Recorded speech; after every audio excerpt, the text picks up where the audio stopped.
So guys, ito po yung pangalawang video na atin pong ginawa nitong araw na to ng Lunes, no?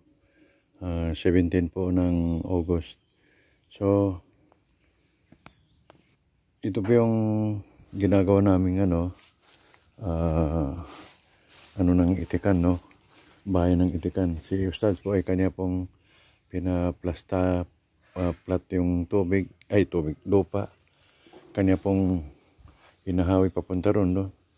Saan para maging flat po siya. So dito po yung gagawin nating pintuan diyan. And then yun po ay mayroon namang doon. Dito po sa taas lalagyan po natin ng net ito katulad po ng ginawa natin sa ating manukan. So dito gagawin po natin ng net diyan na kanila pong area, no, papunta sa tubig.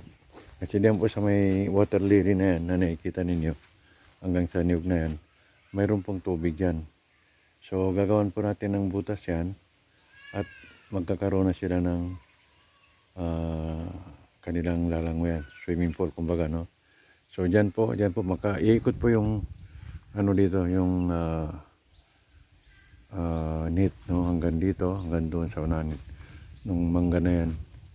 So yan po yung ating gagawin na ating itikan. So darating ang araw na may mga video na tayong makikita niyo may itik na. Pero ang kukunin nating itik ay 1 week old, no. So sana walang mortality na mangyari. Pero meron namang sobrang dalawa. Pero sana dalangin natin sa nasa taas kay Allah na walang mortality na mangyayari, no. So yan po, ito po yung short video natin. So maraming salamat guys, hanggang sa susunod.